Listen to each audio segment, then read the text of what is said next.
Good afternoon, friends. So, today we are gonna start with the motion diagram, or it is also called as the motion curves. So, first we'll study about some introductory part about this topic or some related definitions or concept related to motion curves. So, very first thing is what is motion diagram or motion curves? We can say that motion diagrams are nothing but the graphical representation of variation of motion parameters like acceleration, velocity, displacement with respect to time for rectilinear motion of the particle. So motion diagram is also called as the motion curve. So don't get confused in between these two words. Okay. So basically when we are saying motion diagram, there are some basic types of this motion diagram. So basic types are nothing but the xt curve, or it is also called as the st curve. So xt will also do or st will also do. Then it is next one is the vt diagram, and the third one is the at diagram. So xt is nothing but displacement time diagram, vt is nothing but velocity time diagram, and at is nothing but acceleration time diagram. Okay, so very first thing is what is xt, or we can say st diagram.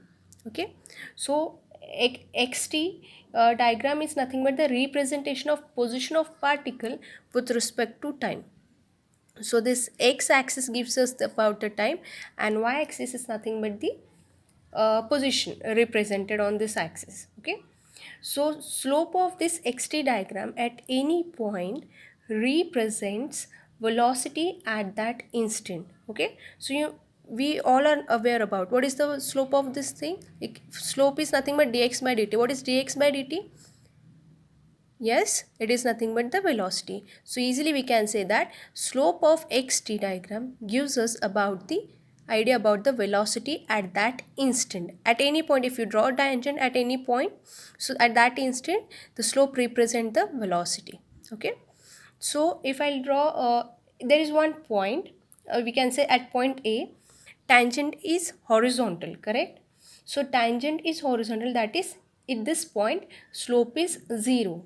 So that means velocity is 0 at point A. It means particle reverse its direction of motion at point A, and the displacement is maximum at this point, but velocity is 0. So remember that point. At this point, at the maximum, when displacement is maximum, velocity is 0. Okay, so next is nothing but the vt diagram, that is velocity time diagram. So velocity time diagram represent velocity of particle with respect to time. Okay, so velocity is represented on a y-axis and time obviously on x-axis. So again here also the slope of vt diagram at any point represent acceleration. What is slope? dv by dt. What is dv by dt? Simple, acceleration. So again we can say that slope of vt diagram at any point represent acceleration at that point. So we can say that when velocity is maximum, acceleration is 0, right? So when the tangent is horizontal at this point, the velocity is maximum and acceleration is 0 at this point. Okay, again the area under this diagram, what it gives us? So we can say area under vt diagram between any 2 point. I'll take I consider 2 points t1 t2. At this point, area, this thing, area under this point gives us the idea about the change in position of particle. So this becomes my simple formula. Change in displacement is nothing but area under vt diagram. If I found out the if I'll find out the what is the area under this thing vt diagram, it gives me the idea about the change in displacement. Simple. Okay, so next is the at diagram, that is nothing but acceleration time diagram. Here again slope of this thing, acceleration gives us about the jerk.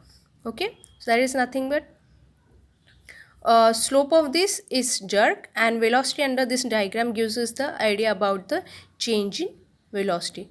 Just remember these 2 points, it's very important because we are going to find out the area under the curves, and then we are going to change, like we are finding out xt, then from the xt diagram we are going to find out vt, from vt diagram we are going to find out at diagram.